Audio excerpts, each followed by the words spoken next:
Merhaba arkadaşlar, örgü kanalıma hoş geldiniz. Kız bebeklerimiz için çok güzel model tığ işi elbise yaptım. Bugün bunun anlatımını sizlerle paylaşmak istiyorum. Elbisenin örgüsü hem çok güzel hem de çok kolay arkadaşlar. Ben bugün elbise anlatımını 1-2 yaş arası kız bebek için anlatıyorum. Ama siz bu elbiseyi yeni doğan bebek için yapabilirsiniz. Her yaş kız çocuklarınız için yaparak kullanabilirsiniz.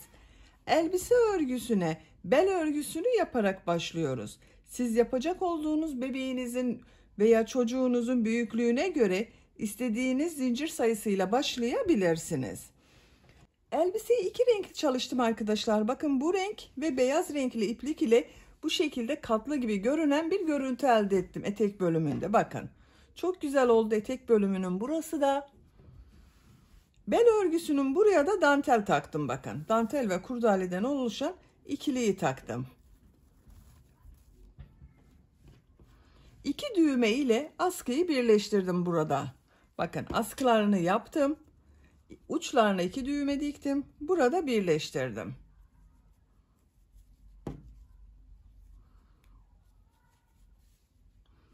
Yaka çevresini de etek ucuyla uyumlu olsun diye beyaz renk iplik ile bakın modelli yaptım. Çok güzel oldu arkadaşlar. Bu elbise örgüsünde iplik olarak ben 2 adet iplik kullandım arkadaşlar. 100 gram 240 metre yazan iplikten 2 adet iplik kullandım. Sizin ipliğiniz ince ise 1,5 adet iplik yeterli olacaktır. Ben bugün bu renk ile yaptım. Siz bu elbise örgüsünü istediğiniz marka iplik ve renkleri kullanarak yapabilirsiniz. Tığ olarak 5 numara 3 milimetre tığ kullandım. Eliniz sıkıysa 3,5-4 milimetre tığları kullanırsanız iyi olur arkadaşlar. Düğme olarak söyledim zaten. Bakın 2 tane düğme yaptım buraya. Bel örgüsünün buraya da dantel ve kurdaleden oluşan ikiliyi taktım arkadaşlar. Siz bunu tercihinize göre yapmayabilirsiniz. Elbisenin ölçülerini videonun sonunda söylüyorum. Tekrar ölçerek vakit geçirmek istemiyorum. İpliği tığ hazırlayalım. Hep birlikte bu güzel elbisenin örgüsüne başlayalım. Örgü kanalıma abone değilseniz abone olmayı unutmayın lütfen.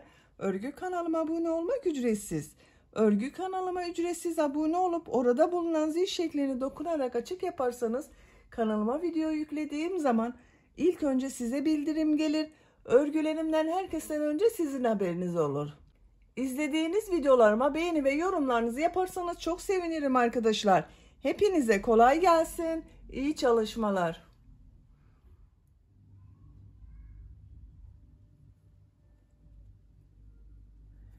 Örgüye bel örgüsü için zincir yaparak başlıyoruz. Zincir yapabilmek için ilk ilmeği ben bu şekilde yapıyorum. Size nasıl kolay geliyorsa ilk ilmeği öyle yapabilirsiniz. Zincirleri yapmaya başlıyorum. Çok sıkı zincirler yapmayalım arkadaşlar.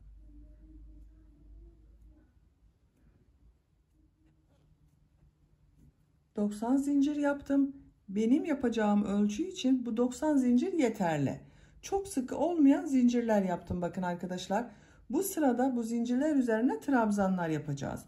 Bu 90 zincirin kaç santimetre olduğunu ölçüyorum.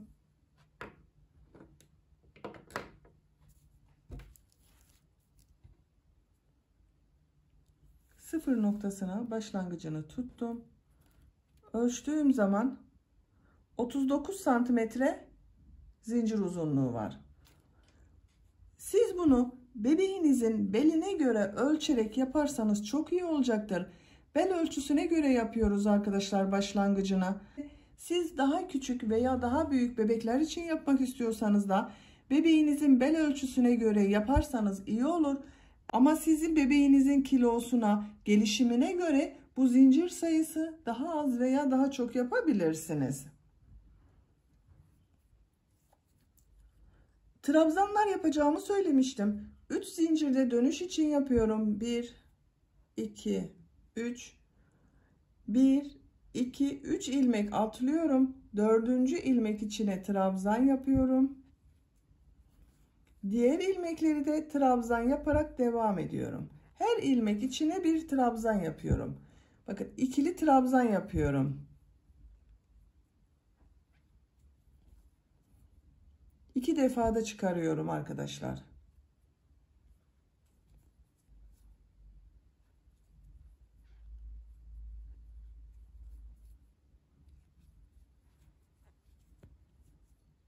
Zincirler üzerine trabzanlar yaparak devam edelim. Zincirler üzerine trabzan yaparak sıra sonuna kadar tamamladım. Bir sıra trabzan sırası oldu arkadaşlar.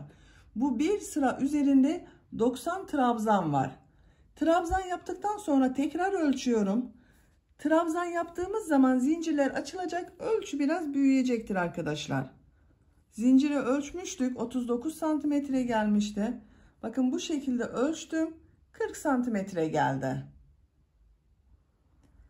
Siz bu aşamasında tekrar bebeğinizin beline ölçün bunu, ona göre devam edersiniz. İkinci sırada yine trabzanlar yapacağız.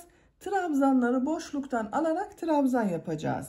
Bu sırada birleştirme yapıyorum. Bakın trabzan sırasını birleştiriyorum. Şu şekilde düzgün gelmesine dikkat ediyorum.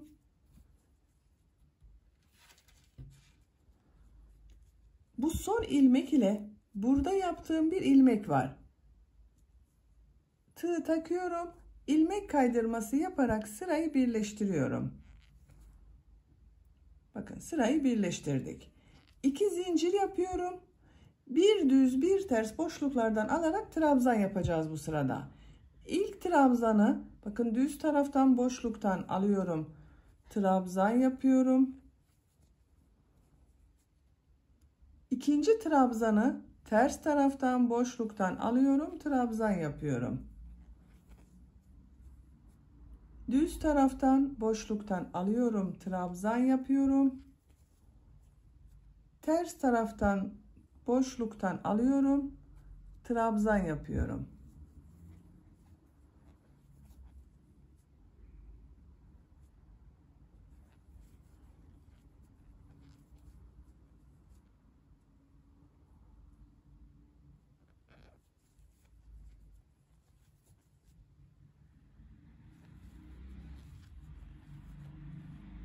Bu şekilde sıra sonuna kadar devam edelim. Sıra sonuna kadar tamamladım. Son trabzanı düz taraftan boşluktan aldım, trabzan yaptım. 2 zincir yaparak yaptığım bu ilmeğe ilmek kaydırma yaparak birleştiriyorum. Bu 2 zincirde bakın ters tarafta görünen trabzan oldu arkadaşlar. 2 sırayı tamamladık. Bu sırada trabzanları bir düz bir ters boşluklardan alarak trabzan yaptım.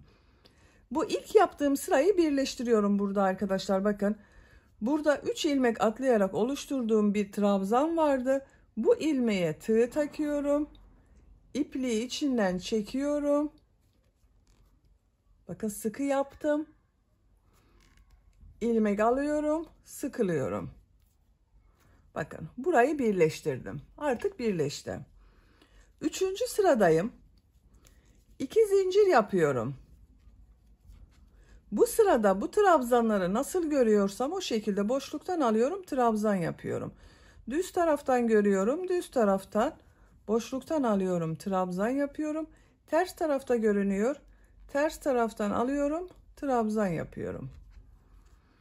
Düz tarafta görünüyor, düz taraftan boşluktan alıyorum, trabzan yapıyorum.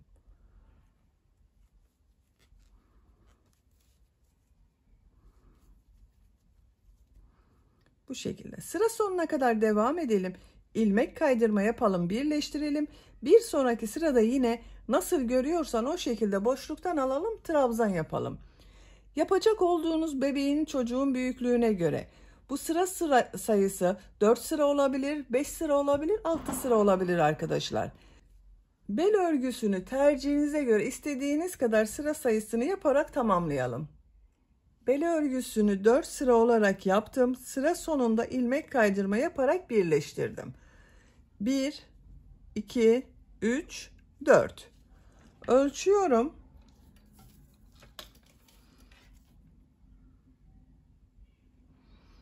Santimetre genişlik var arkadaşlar. Benim yapacağım ölçü için yeterli. Tercihinize göre siz bunu 5 sıra yapabilirsiniz, 3 sıra yapabilirsiniz. Bu sırada modelleri yapıyorum. Modelleri üçlü trabzan şeklinde yapıyorum. 3 zincir yapıyorum. Trabzanları 3 defada çıkararak yapıyoruz arkadaşlar. Tığ üzerine iplik alıyorum. Aynı ilmek içine bir üçlü trabzan yapıyorum. Bakın böyle şekilde yapıyorum.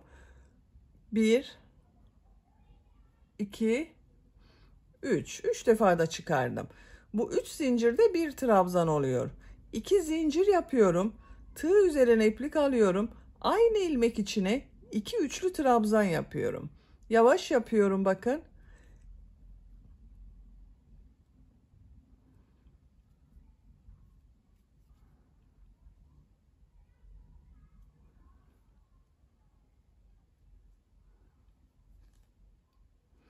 Tığ üzerine iplik alıyorum. 2 ilmek atlıyorum. Üçüncü ilmeğe 2 üçlü trabzan, 2 zincir, 2 üçlü trabzan yapıyorum.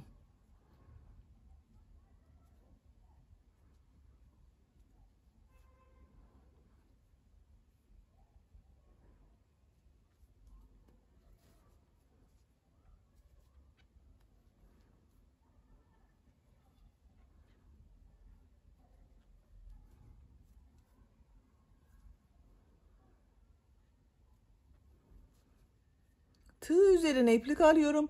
Bir ilmek atlıyorum. Bakın burada 2 ilmek atladım. Bu model arasında bir ilmek atlıyorum arkadaşlar. İkinci ilmeğe 2 üçlü trabzan, 2 zincir, 2 üçlü trabzan yapıyorum.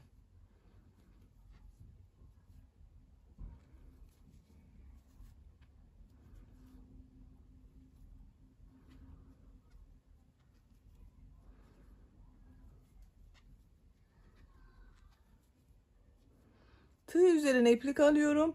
2 ilmek atlıyorum. Üçüncü ilmeğe 2 üçlü trabzan, 2 zincir, 2 üçlü trabzan yapıyorum.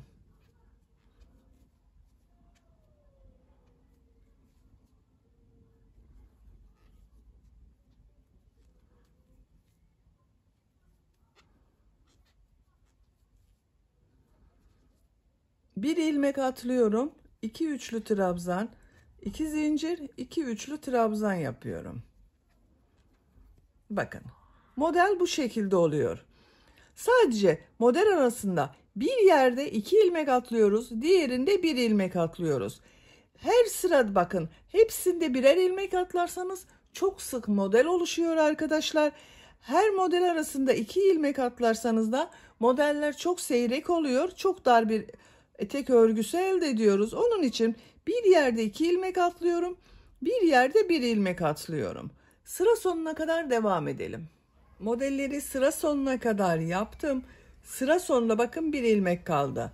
Bu iki yerde 2 ilmek atladım arkadaşlar modelin denk gelmesi için. Burada bir ilmek boş kaldı bakın. Bu ilk yaptığım üst zincir ile ilmek kaydırma yaparak bir sırayı birleştiriyorum. Bu bir sıra üzerine 36 model oldu benim arkadaşlar. Bakın bu şekilde oldu. 36 model var bir sıra üzerinde. İlmek kaydırma yaparak bu iki zincirli boşluğa geçiyorum. 3 zincir yapıyorum. Üçlü trabzan yapıyorum. 2 zincir yapıyorum. 2 üçlü trabzan yapıyorum.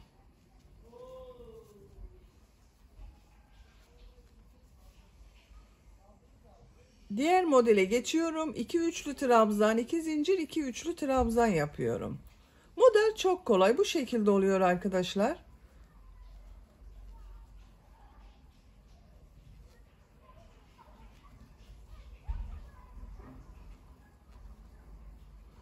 Diğer modele geçiyorum. 2 üçlü trabzan, 2 zincir, 2 üçlü trabzan yapıyorum. Sıra sonuna kadar devam edelim. İlmek kaydırma yapalım, birleştirelim. 2 zincirli boşluğa geçiş yapalım ilmek kaydırma ile. Tekrar 2 üçlü trabzan, 2 zincir, 2 üçlü trabzan şeklinde örgüye devam edelim. Etek örgüsü bu şekilde devam edecek.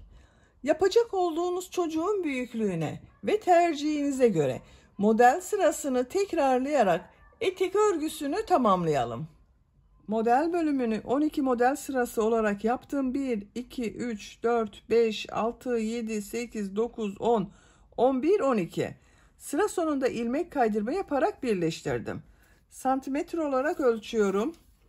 Başlangıçtan itibaren 19 santimetre yükseklik var. 13. sıradayım.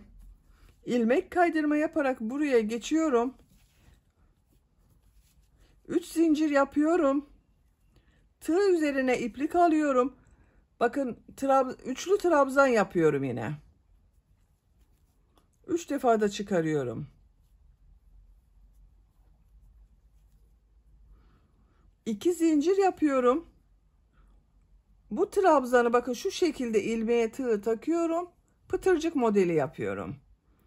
Tığ üzerine iplik alıyorum. 3 üçlü trabzan yapıyorum.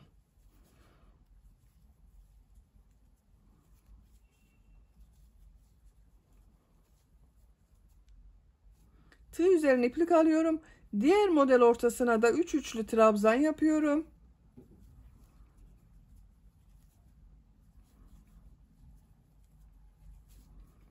İki zincir yapıyorum. Tekrar gösteriyorum arkadaşlar pıtırcık modelini bakın. Bu en son yaptığım trabzanın şu ilmeğe tığ takıyorum. Pıtırcık modeli yapıyorum. 3 trabzan yapıyorum. Üçlü trabzan olarak yapıyorum.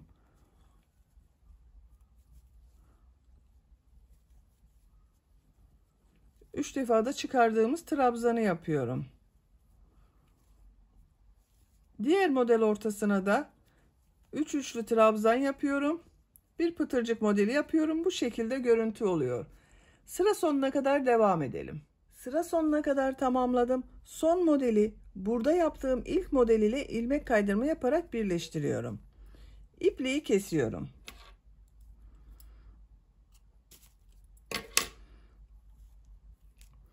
Bakın arkadaşlar, görüntü böyle oldu. Burada bitirmiyorum. Beyaz renkli iplik ile bu modelleri yapmaya devam ediyorum. Katlı etek görünümü yapacağız. Beyaz renkli iplik kullanıyorum. Siz istediğiniz renkleri kullanabilirsiniz. Bakın. Bu sırada bir alt sırada yaptığım modelin şu şekilde buralara yapacağız trabzanları arkadaşlar modeli. İpliği bağlıyorum. Buradan bir ilmek yapıyorum. 3 zincir yapıyorum. Tığ üzerine iplik alıyorum. 2 trabzan, 2 zincir, 2 trabzan model yapıyoruz. 1 trabzan yapıyorum, üçlü trabzan yapıyorum. 2 zincir yapıyorum.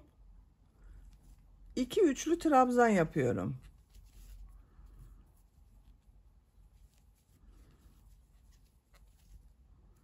Tığ üzerine iplik alıyorum. Bakın şu şekilde gösteriyorum. Buraya yapıyoruz arkadaşlar modeli. 2 üçlü trabzan yapıyorum. 2 zincir yapıyorum. 2 üçlü trabzan yapıyorum.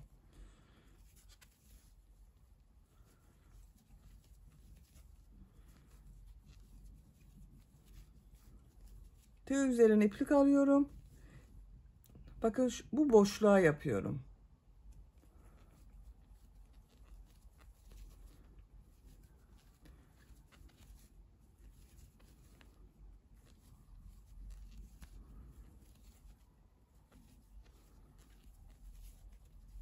Bakın görüntü böyle. Burada yaptığımız modelin aynısı. Düz taraftan görüntüsü de böyle bakın. Katlı bölümünü yapıyoruz. Bu renk iplik arkadaşlar. Bakın burada bitti. İkinci yumak ipliğe başladım. Bu renk ipliğe.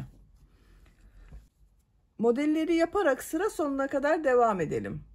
Sıra sonuna kadar tamamladım. Son modeli ilk model ile ilmek kaydırma yaparak birleştiriyorum. İlmek kaydırma yaparak bu 2 zincirli boşluğa geçiyorum. 3 zincir yapıyorum. Bir üçlü trabzan yapıyorum. 2 zincir yapıyorum. 2 üçlü trabzan yapıyorum.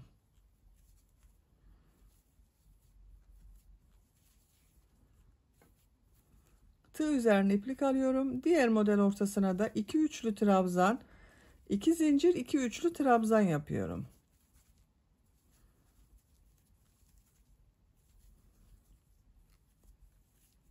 Bakın. Birkaç sıra bu şekilde beyaz ile modelleri yapalım. Beyaz renk iplik ile modelleri 3 sıra yaptım arkadaşlar. 1, 2, 3. İlmek kaydırma yaparak sırayı birleştirdim. Bakın görüntü böyle oldu. 4. sırada bu renkli bölümün son sırasında yaptığım gibi pıtırcıklı modeli yapıyorum. Siz bunu 3 değil de 4 sırada yapabilirsiniz. Biraz daha uzun etek olsun istiyorsanız 4 sıra model yaptıktan sonra bu pıtırcıklı bölümü yapabilirsiniz. İlmek kaydırma yaparak bakın zincirli boşluğa geçiş yapıyorum. 3 zincir yapıyorum. Tığ üzerine iplik alıyorum. 2 trabzan yapıyorum. Üçlü trabzan olarak yapıyorum bakın. Bu 3 zincirle birlikte 3 trabzan oldu. 2 zincir yapıyorum. Pıtırcık yapıyorum. 3 trabzan yapıyorum.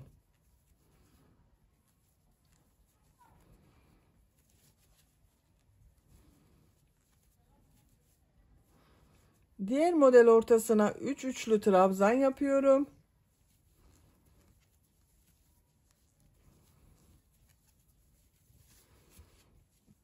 İki zincir yapıyorum. Pıtırcık modeli yapıyorum. 3 trabzan yapıyorum.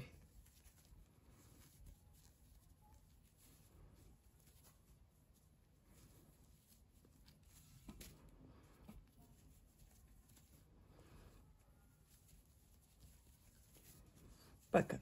Buranın aynısı oluyor arkadaşlar. Sıra sonuna kadar devam edelim. Sıra sonuna kadar yaptım. Son modeli bu ilk model ile ilmek kaydırma yaparak birleştiriyorum. İpliği kesiyorum. Ben ipliği kestim. İlmek içinden çekiyorum. Bakın bitirdim arkadaşlar. Bu şekilde oldu. Çok güzel oldu. Bakın.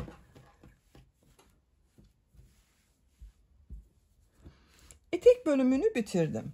Şimdi bu ön bölüme yaka çalışması yapacağız. Elbise yapacağız arkadaşlar. Ben işaretleri yaptım. Nasıl yaptığımı gösteriyorum. Bakın şu şekilde. Bu birleştirme yaptığım yeri şu şekilde büküyorum. Bakın. Üst üstüne getiriyorum. Karşı nokta bakın. Birleştirme oldu. Buraya bir işaret yaptım. Buradan itibaren sayıyorum. 1, 2, 3, 4, 5, 6, 7, 8, 9. düz görünen bakın bu trabzana işaret yaptım. Diğer tarafa da sayıyorum. 1, 2, 3, 4, 5, 6, 7, 8, 9. Bakın 9. düz görünen trabzana işaret yaptım.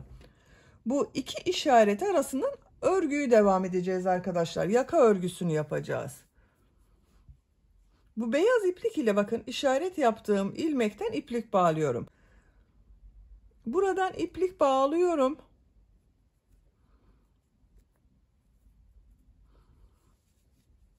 Bu trabzanı bakın boşluğa takıyorum. İşaret yaptığım trabzana buradan bir ilmek yapıyorum. 3 zincir yapıyorum. Tığ üzerine iplik alıyorum. İlk 7 trabzanı nasıl görüyorsam o şekilde boşluktan alıyorum, trabzan yapıyorum. Bu 3 zincir yaptığım bir trabzan. Ters taraftan boşluktan alıyorum, trabzan yapıyorum. Düz tarafta boşluktan alıyorum, trabzan yapıyorum.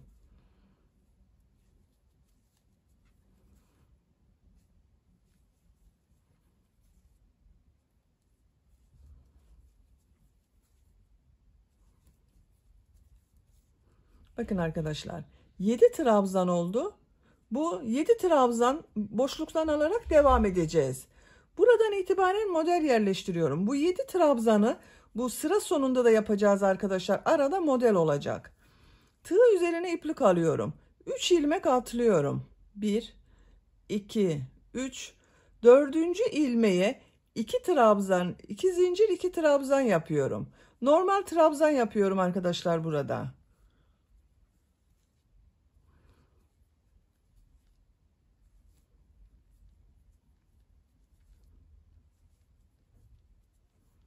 İki trabzan, 2 zincir, 2 trabzan yaptım.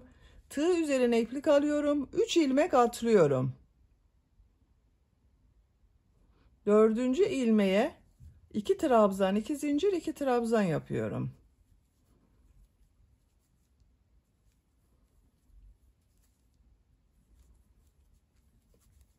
Üç ilmek atlıyorum.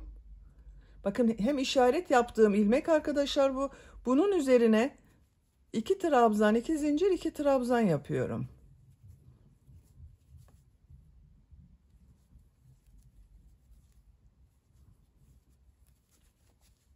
Üç ilmek atlıyorum. 2 trabzan, 2 zincir, 2 trabzan yapıyorum.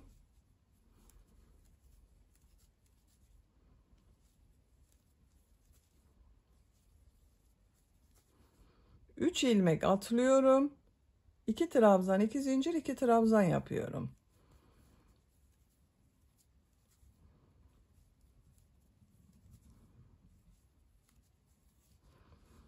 Bir, 2, 3, 4, 5 model yaptım. Burada yine burada yaptığım gibi 7 trabzanı boşluktan alarak trabzan yapıyorum. Tığ üzerine iplik alıyorum. 1, 2, 3 ilmek atlıyorum. Dördüncü ilmeği boşluktan alıyorum. Trabzan yapıyorum. Bakın 1, 2, 3, 4, 5, 6, 7 trabzan. Ters taraftan boşluktan alıyorum. Trabzan yapıyorum. Düz taraftan boşluktan alıyorum. Trabzan yapıyorum.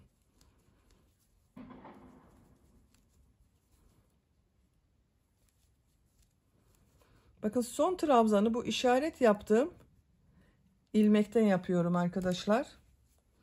Boşluktan alıyorum, trabzan yapıyorum. Bakın bu sırada 7 trabzanı boşluktan aldım, trabzan yaptım. Ortada 5 model yaptım. Sıra sonunda yine 7 trabzanı boşluktan aldım, trabzan yaptım. İkinci sıradayım. 3 zincir yapıyorum, örgüyü çeviriyorum. İlk 7 trabzanı nasıl görüyorsam o şekilde boşluktan alıyorum, trabzan yapıyorum.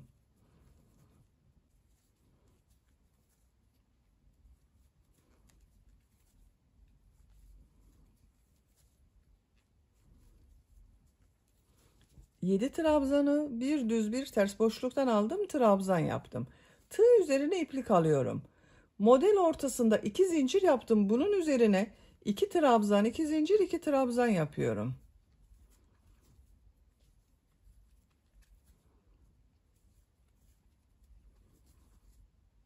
Diğer model ortasına da 2 trabzan, 2 zincir, 2 trabzan yapıyorum.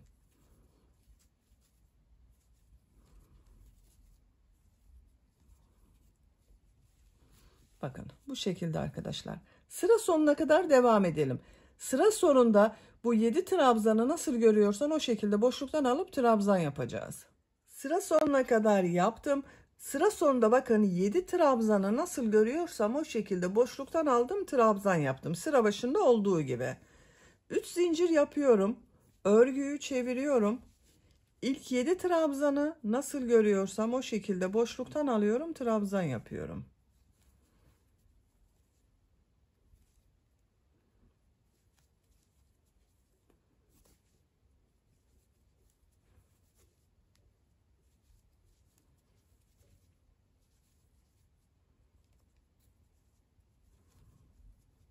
Bakın 7 trabzanı nasıl görüyorsam o şekilde boşluktan aldım, trabzan yaptım. Model ortasına 2 trabzan, 2 zincir, 2 trabzan yapıyorum.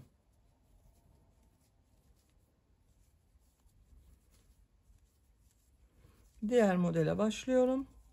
2 trabzan, 2 zincir, 2 trabzan yapıyorum.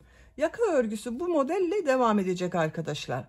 Yapacak olduğunuz tercihe ve bebeğinizin büyüklüğüne göre bu model sırasını 8 sıra yapabilirsiniz, 9 sıra yapabilirsiniz, 10 sıra yapabilirsiniz veya daha büyük çocuklar için yapıyorsanız 11-12 sıra yapabilirsiniz. Yakanın örgüsüne devam edelim. Yaka örgüsünü 10 model sırası olarak yaptım.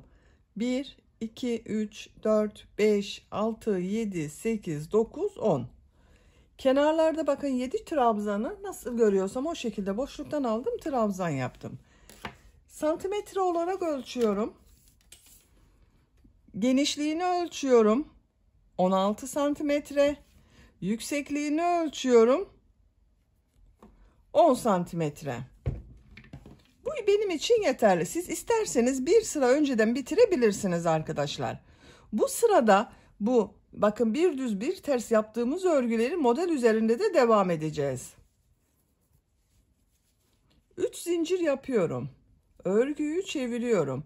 İlk 7 trabzanı nasıl görüyorsam O şekilde boşluktan alıyorum, trabzan yapıyorum.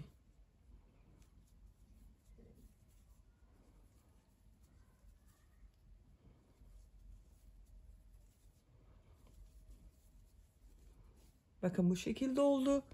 Bakın en son bunu düz taraftan boşluktan aldım, trabzan yaptım. Modelde bulunan bu ilk trabzanı ters taraftan boşluktan alıyorum, trabzan yapıyorum. Düz taraftan boşluktan alıyorum, trabzan yapıyorum. Ters taraftan boşluktan alıyorum, trabzan yapıyorum. Düz taraftan boşluktan alıyorum, trabzan yapıyorum. Bir düz bir ters örgüler yapıyoruz. Buraya kadar devam edelim. Buraya kadar trabzanları bir düz bir ters boşluktan aldım, trabzan yaptım arkadaşlar.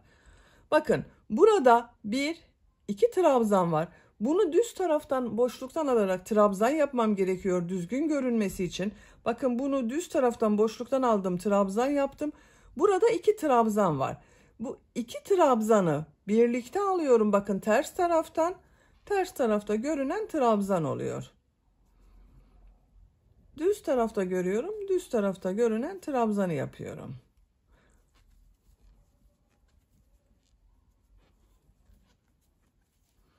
Sıra sonunda bakın 1, 2, 3, 4 ilmek kaldı. Düğme iliği için bir zincir yapıyorum. Tığ üzerine iplik alıyorum. Bu ilmeği atlıyorum.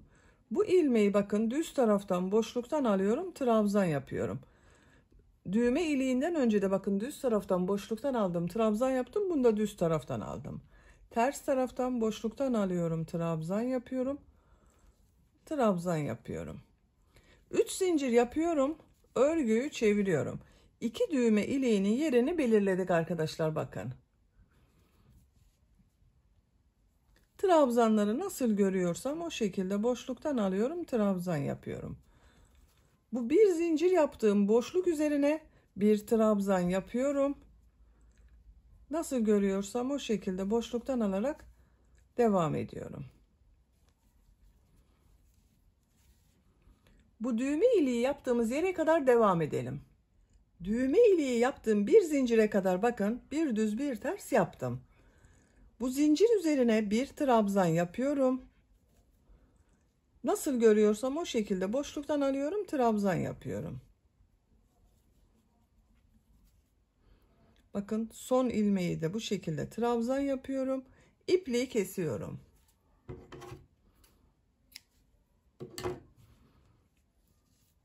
Yaka örgüsünü bitirdim arkadaşlar. Bakın bu şekilde oldu. 2 düğme iliği yaptık. Bakın buraya bir buraya bir buraya. Görüntüsü böyle oldu.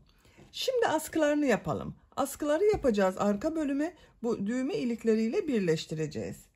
Arka ortaya işaret yapıyorum. Bakın bu birleştirme yaptığım ilmeğe işaret yapıyorum.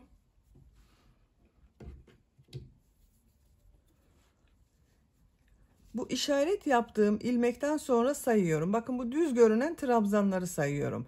1, 2, 3.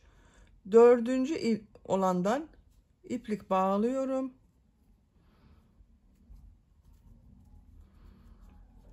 Bakın bu boşluktan alarak yaptığım trabzana şu şekilde tığ takıyorum. İlmek yapıyorum. 3 zincir yapıyorum. Tığ üzerine iplik alıyorum. Ters tarafta görüyorum. Ters taraftan alıyorum. Trabzan yapıyorum. Düz tarafta görüyorum. Düz taraftan alıyorum. Trabzan yapıyorum. 7 trabzan yapacağız arkadaşlar askı için.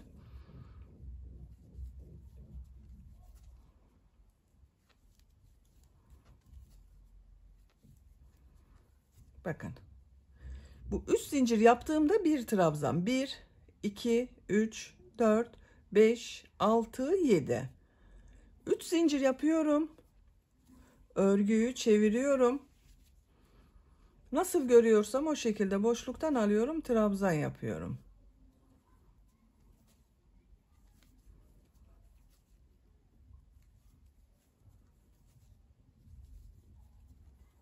Bakın sıra sonunda 3 zincir yaptığım boşluğa trabzan yapıyorum. Yine 7 trabzan var. 3 zincir yapıyorum. Örgüyü çeviriyorum. Nasıl görüyorsam o şekilde boşluktan alarak trabzan yapıyorum. Bu askının örgüsü bu şekilde devam edecek. Diğer askı örgüsünde başlayalım. 2 askı örgüsünü birlikte yaparız. Bakın burada 3 düz örgüyü saydım arkadaşlar. Buradan da sayıyorum. 1, 2, 3. Bu dördüncüde askı bitecek. Sayıyorum buradan itibaren. 2, 4, 6, 7. Buraya iplik bağlıyorum.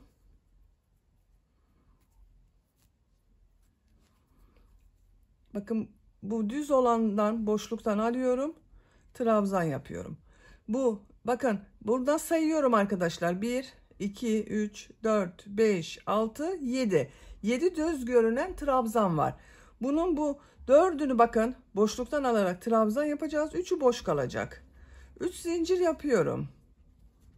Bakın bu 3 zincir bir trabzan oluyor. Ters tarafta görüyorum. Ters taraftan alıyorum. Trabzan yapıyorum. Düz tarafta görüyorum. Düz taraftan boşluktan alıyorum. Trabzan yapıyorum.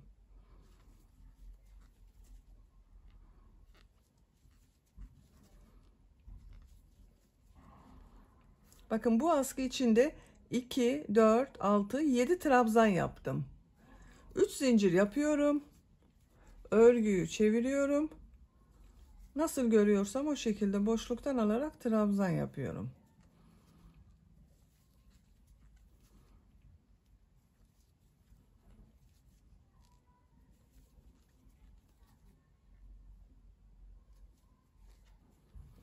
Üç zincir yapıyorum. Örgüyü çeviriyorum. Boşluktan alarak trabzanlar yapıyorum. Her iki askının örgüsünü tamamlayalım. İki askının örgüsünü tamamladım. Bakın bu şekilde oldu arkadaşlar.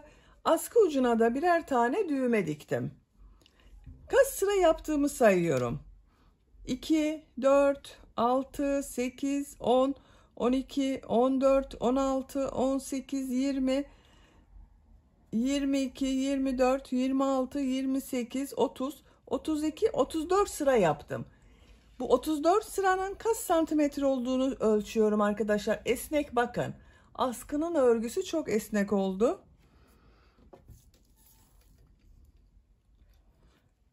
Askıyı başladığım yeri sıfır noktasına tutuyorum. 32 santimetre askı uzunluğu var. Benim elimin sıklığına göre 32 santimetre için 34 sıra yaptım arkadaşlar.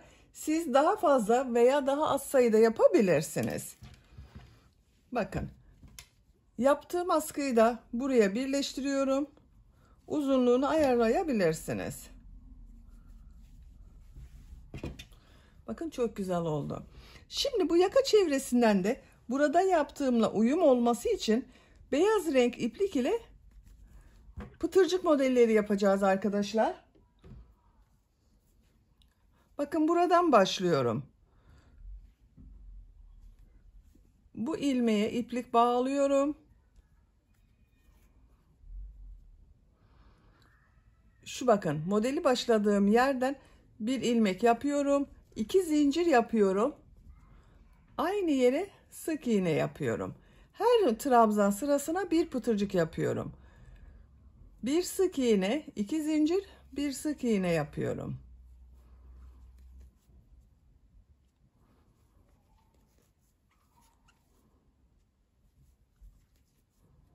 Bakın bu şekilde pıtırcıklar oluyor. Bir sık iğne, 2 zincir, bir sık iğne yapıyorum. Buraya kadar devam edelim. Buraya kadar pıtırcık modellerini yaptım. Görüntü böyle oldu. Bakın buraya bir sık iğne, 2 zincir, bir sık iğne yapıyorum. Köşe oluyor arkadaşlar. Burada da bir ilmek atlayacağız, bir pıtırcık modeli yapacağız. Bir ilmeği atlıyorum. İkinci ilmeğe bir sık iğne, 2 zincir, bir sık iğne yapıyorum. Bir ilmek atlıyorum, bir sık iğne, 2 zincir, bir sık iğne yapıyorum.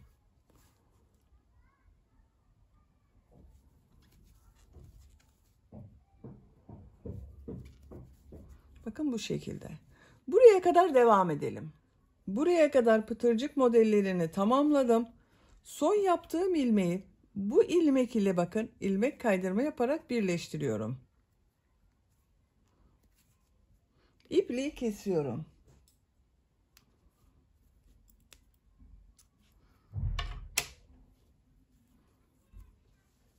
Bakın arkadaşlar. Yaka görüntüsü bu şekilde oldu. Bakın çok güzel oldu. Düğmelerini taktığımız zaman daha güzel görünecek.